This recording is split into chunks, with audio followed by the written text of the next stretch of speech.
बाद में डिस्कस करेंगे। पहले हम river board problem, right. River board problem का मतलब है कि आपके सामने एक रिवर होगी और एक पर्सन है, ठीक है। वो पर्सन जो है वो आप इमेजिन कर सकते हैं कोई बोट में है, उसको नदी पार करनी है, ठीक है। जो रिवर है वैसे फ्लो कर रही है, loss of river is V R. और ये जो पर्सन है जितनी स्पीड से बोट चला रहा है उसको हम बोलेंगे वी वी आर। ये हो गया V R, the velocity of river, and this is actual velocity of boat। अब ये रिवर वेलोसिटी है वो एक करके हम समझ लेते हैं। वी आर का मतलब आपको समझ में आएगा कि रिवर की वेलोसिटी है वो है वी आर। वी वी का मतलब है एक्चुअल वेलोसिटी ऑफ बोट, यानी कि आपने एक चीज नोटिस की होगी कि अगर नदी जो है वो इस डायरेक्शन में फ्लो कर रही है, आप अगर इस डायरेक्शन में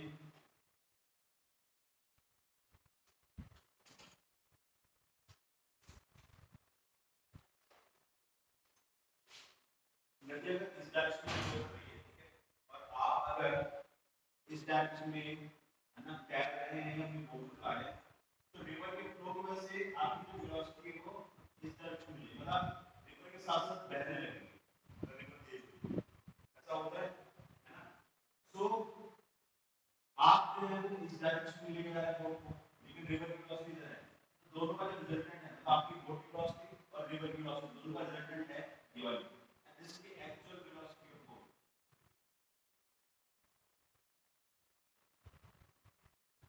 जब एक्चुअल वेलोसिटी ऑफ बोट की बात कर रहे हैं तो इसका मतलब ये है कि अगर कोई नदी के बाहर ग्राउंड पे खड़े होकर कोई अगर इंसान देख रहा है उस बोट को, ठीक है, उसको बोट ऐसे जाती हुई दिखेगी। फॉर एग्जांपल आपने बोट का मुंह इधर रखा है, इधर चला रहे हैं, लेकिन रिवर का फ्लो इतना तेज है कि आप बैक कर इधर, तो आपकी बोट का जो मुंह है वो तो इधर भी है, लेकिन रिवर का फ्लो इतना तेज है कि आप एक्चुअल में इधर हो जा रहे हैं, है ना। ये वो है। और फिर ये आपको क्या है, दिस इज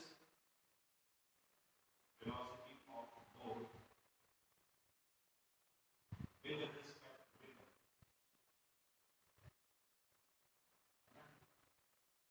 विद्या का मतलब velocity of boat minus velocity of river।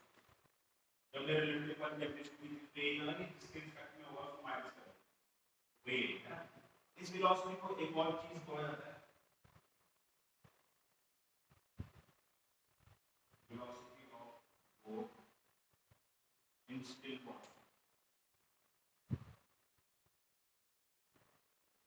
velocity of boat in still water या फिर ये velocity of boat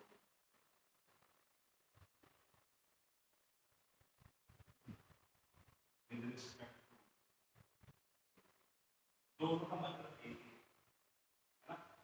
अब ये जो सेंटेंस है इसको देख के ज्यादा बच्चों को लगता है कि सर उसने बोला है कि velocity of boat in still water, मतलब जब पानी नहीं चल रहा है तब बोट की वेलोसिटी मतलब एक्चुअल वेलोसिटी, तो बच्चे उसको समझ रहे हैं, बट ऐसा नहीं है। Velocity of boat in still water का मतलब ये है वो पानी में उस टाइम पे इंजन है कितनी स्पीड दे सकता है वो है ना, या फिर velocity of boat in river, है ना, दोनों का मतलब एक ही है, राइट। अब ट्रायंगल ऑफ वेक्टर एडिशन के अकॉर्डिंग अगर हम देखें, है ना, तो ये जो वीवीआर वेक्टर है और ये जो वीआर वेक्टर है इन दोनों का वेक्टर सम वीवी के बराबर होना चाहिए, VVR plus VR is equals to, ये समझ में आ रहा है ना। जो वीवीआर है इसको हम या वीवी को लिखना है।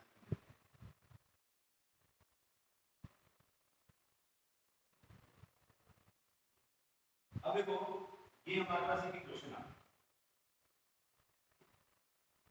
ये वेलोसिटी ऑफ बोट जो है, ठीक है, अगर आप ध्यान से देखें तो इसका एक x कंपोनेंट भी होगा और y कंपोनेंट भी होगा, तो ये एक्चुअली टू डी मोशन है, डायरेक्शनल मोशन, x कोऑर्डिनेट भी बोट का चेंज हो रहा है हमेशा, y कोऑर्डिनेट भी चेंज हो रहा है, टू डी मोशन है। टू डी मोशन को हम कैसे सॉल्व करते हैं, जैसे प्रोजेक्टाइल में हम एक x डायरेक्शन में अलग y डायरेक्शन में अलग किया था, वैसे यहां पर भी x डायरेक्शन में अलग और y डायरेक्शन में अलग सॉल्व करेंगे।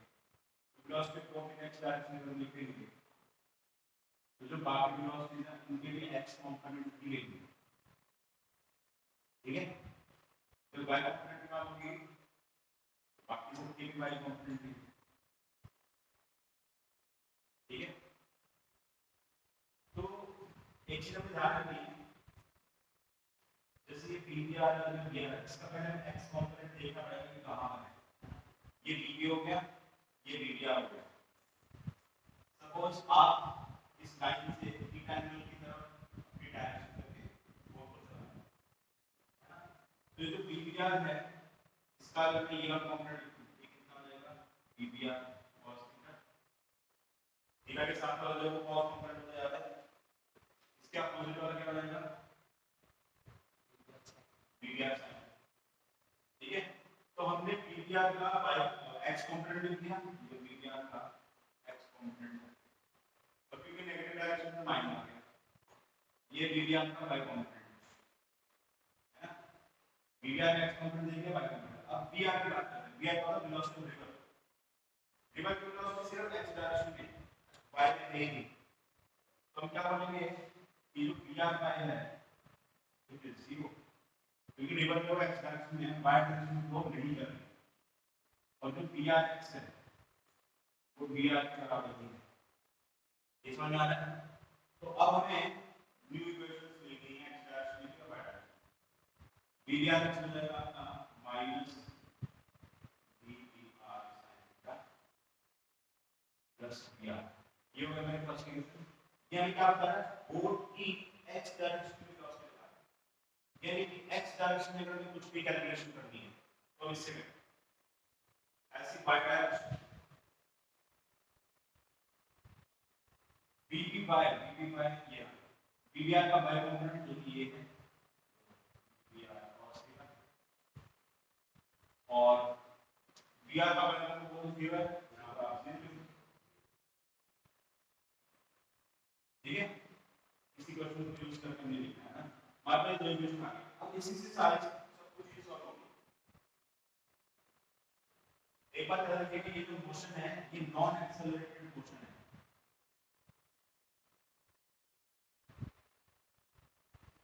तो आपने यहाँ पूरी थ्री इक्वेशंस ऑफ मोशन है नहीं लगानी है ना, थ्री इक्वेशन ऑफ मोशन लगानी है, यहाँ पर एक्सेलरेट नहीं है। जो भी वेलोसिटीज हैं, ये जो v v r या जो v r है, ये सारे कांस्टेंट्स हैं, और थीटा भी कांस्टेंट है फॉर अ पर्टिकुलर सिचुएशन, ठीक है। तो अब यहाँ पर तीन चार चीजें पूछी जाती हैं। सबसे पहले पूछा जाता है टाइम टू क्रॉस रिवर,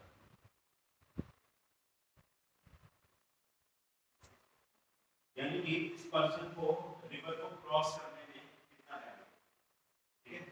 हमें रिवर की विड्थ दे रखी है t,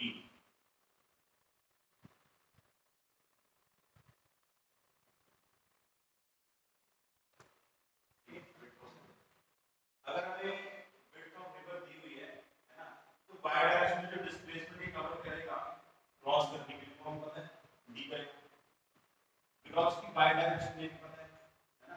तो जो टाइम होता है वो होता है डिस्टेंस अपॉन स्पीड, और यहाँ पर हम y डायरेक्शन में बात कर रहे हैं, तो y डायरेक्शन डिस्टेंस कितना है t, y डायरेक्शन स्पीड कितनी है dv बाय ये जाएगा dvr, तो बस आ गया टाइम, कितना टाइम लगेगा उसको रिवर को क्रॉस करने, ठीक है। सेकंड हम पूछते हैं minimum time cross the river,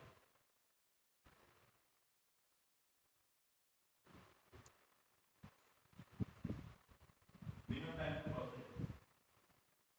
तो यहाँ पर एक्चुअली ये पूछ रहा है कि ये जो VBR है, ठीक है, ये तो कांस्टेंट है, मैंने अभी आपको बताया ना, यानी कि बोट की वेलोसिटी जो पानी में बोट चल रही है वो अपना मैक्सिमम स्पीड लेके चल रहा है, उससे ज्यादा बढ़ा रहा है तो वो कांस्टेंट है ना।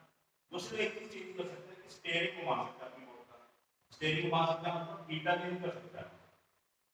तो ये थीटा कितना होना चाहिए कि इसको रिवर को क्रॉस करने में जो टाइम है वो मिनिमम लगे, तो टाइम का हमारा एक्सप्रेशन है वो है t upon VBR cos theta. अब ये t मिनिमम कब होगा,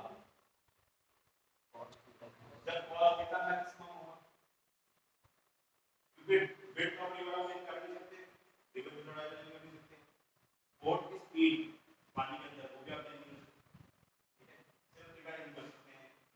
टी मिनिमम हो जाएगा आपका T upon T B R, because cos theta is इसकी मैक्सिमम वन हो सकती है, इससे ज्यादा हो नहीं सकती है ना। तो ये टी मिनिमम आ थर्ड चीज पूछी जाती है इसमें ड्रिफ्ट। ड्रिफ्ट का क्या मतलब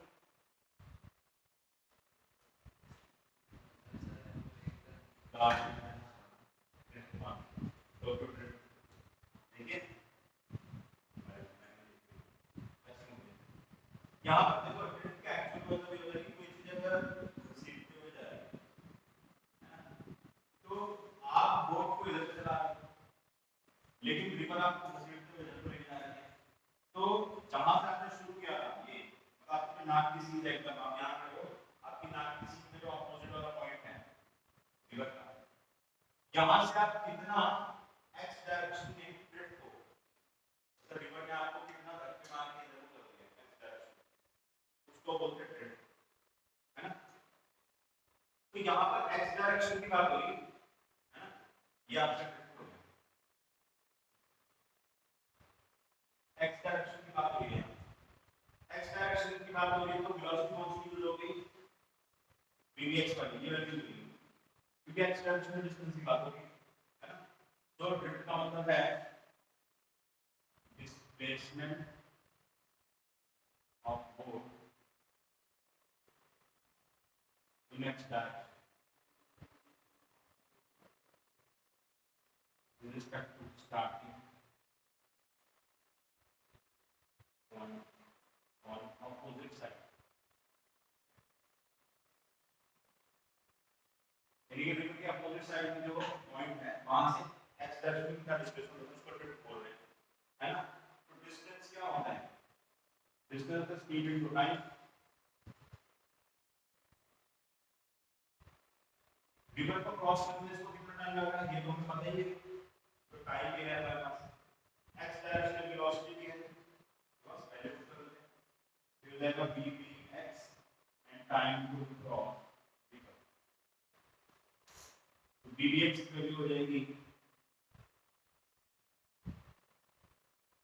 minus vvr sin theta plus vr, ये vvx हो गया और टाइम हमारा कितना था d upon vvr cos theta, ये हो गया drift. This is the final formula, right. Total values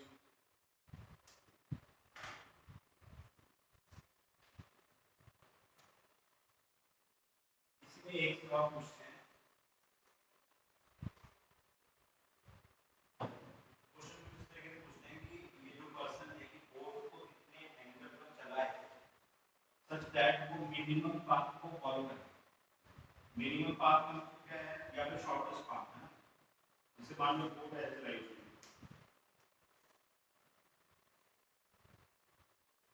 velocity ये हो गई और जो बोट की एक्चुअल वेलोसिटी है वो वर्टिकल हो गई, तो उसको कितने एंगल पे ये बोट चलानी चाहिए सच दैट कि गिवन सिचुएशन क्रिएट हो जाए। दिस इज डायग्राम फॉर ये हम बोट केस करेंगे, and this is concept of shortest path.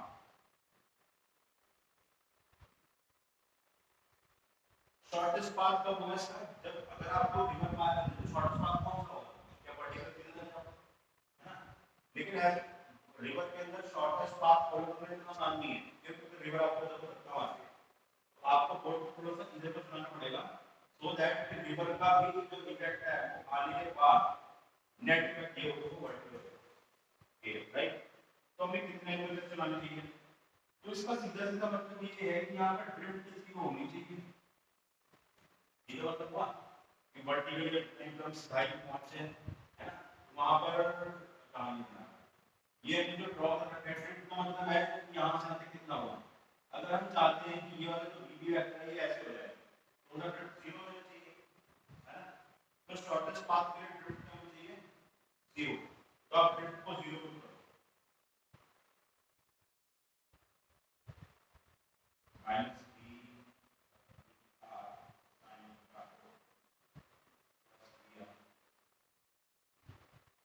ये कौन सी या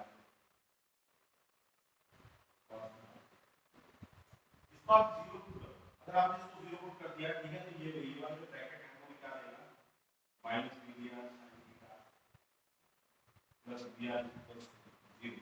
अच्छा ये वाला ब्रैकेट जीरो नहीं हो सकता, क्यों? क्योंकि विड्थ ऑफ रिवर जीरो नहीं हो सकती, velocity of water with respect to river वो जीरो नहीं, ये वाला नहीं होता, ये वाला ब्रैकेट जीरो। फिर आप जीरो पुट करोगे तो इसकी जगह हम थीटा का अल्फा लेते हैं, ये अल्फा लेते हैं, यहां पे कंसीडर करें sin अल्फा की वैल्यू कितनी बनेगी, वी आर इतने एंगल पर उसको चलानी पड़ेगी, है ना, सो दैट उसका जो पाथ है वो शॉर्टेस्ट। अब यहाँ पर एक स्टूडेंट्स को एक डाउट आता है कि सर शॉर्टेस्ट टाइम वाला भी कैलकुलेट किया था हमने, और शॉर्टेस्ट टाइम में मिनिमम टाइम और शॉर्टेस्ट पाथ ये दोनों अलग अलग हैं। जब पाथ मिनिमम होता है तभी तो टाइम मिनिमम होगा, ऐसा होता है ना जनरली, लेकिन यहाँ पर वैसा नहीं होगा। यहाँ पर क्या होगा, देखो ये तो डायग्राम है शॉर्टेस्ट पाथ की, ये वाला है, ये हमने इसका एनालिसिस कर लिया शॉर्टेस्ट पाथ। लेकिन अगर आप मिनिमम टाइम ये शॉर्टेस्ट टाइम इसके अगर डायग्राम ड्रॉ करें, ठीक है, तो यहाँ पर क्या आ रहा है, इधर थीटा है, मतलब cos की वैल्यू बदलनी चाहिए, cos की वैल्यू कब होती है, जब थीटा 0 होती है। थीटा 0 का मतलब है कि जो पर्सन है वो ऐसे बोर्ड को चला रहा है ना, वर्टिकल के साथ 0 एंगल है, क्यों ऐसे वर्टिकली बोर्ड को चला रहा है, रिवर में उसको धक्का मारता है वो ऐसे। This is the diagram for shortest time. Now this is the miracle. This is the miracle. कि shortest time अगर सिचुएशन में आता है shortest path करना है, ऐसा क्यों हो रहा है? क्वेश्चन हो गया ना, क्या बोल रहा हूँ भाई, shortest path वाले केस में ही shortest time आना चाहिए था, ऐसा नहीं, shortest time का डायग्राम ही अलग है, मतलब वो लॉन्ग पाथ में लॉन्ग पाथ चल के मिनिमम टाइम कम कर रहा है, ठीक है।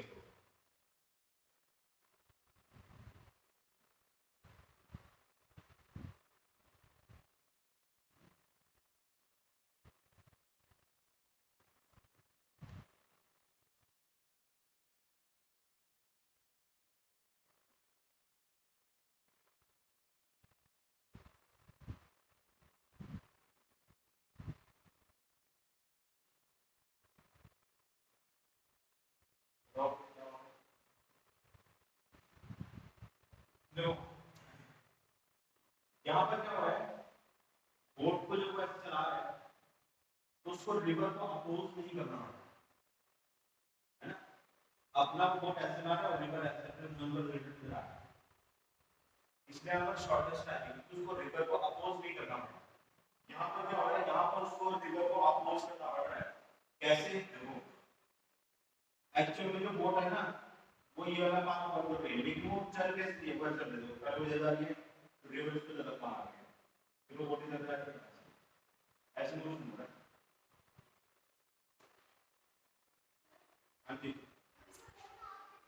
हाँ मैं 5